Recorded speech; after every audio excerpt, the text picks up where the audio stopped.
బాపట్ల జిల్లా రేపల నియోజకవర్గం నిజాంపట్నం హార్బర్ వద్ద చేపల వేటకెళ్ళినటువంటి బోటు అగ్ని ప్రమాదానికి గురైంది. ఇందులో భాగంగా మనం చెప్పుకుంటే కూడా జెట్టి వద్ద ఆపి ఉంచినటువంటి చేపల వేట బోట్లో ప్రమాదశాతం చెలరేగాయి మంటలు. అంతేకాకుండా కూడా ఈ మంటలు పెరుగుతున్నట్లు బోట్లో నుంచి దూకేశారు మత్స్యకారులు. ఈ అగ్ని ప్రమాదంలో ఎలాంటి ప్రాణ నష్టం అయితే జరగలేదు, కానీ బోటు పూర్తిగా అగ్నికి ఆహుతైనట్టు కూడా మనం చెప్పుకోవచ్చు.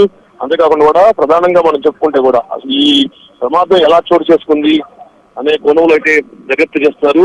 అయితే వేటకు బయలుదేరుతున్న సమయంలోనే బోట్ లో అగ్ని ప్రమాదం చోటు చేసుకుందా లేదంటే ముందే ఉందా అనేది అయితే కోణంలో అయితే దర్యాప్తు చేస్తున్నారు.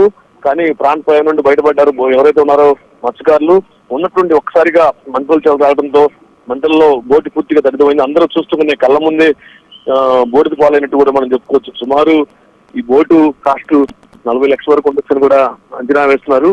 కానీ మొత్తంగా మనం చూసుకుంటే మాత్రం ఈ ఏవైతే ఉన్నాయో ఈ బోట్లో ఇంజన్ ఏదన్నా కాలం చెల్లిన ఇంజనా లేకపోతే దానివల్ల ఏమన్నా ట్రాక్టర్ జరిగి మంటలు వచ్చాయా అనేది కూడా అనుమానంగా అయితే ఉంది. మొత్తానికి మనం చూస్తే మాత్రం నిజాంపట్నం హార్బర్ లో బోటు ప్రమాదం చోటు చేసుకుంది. అగ్నికి పూర్తిగా కూడా దగ్ధం అయిపోయింది.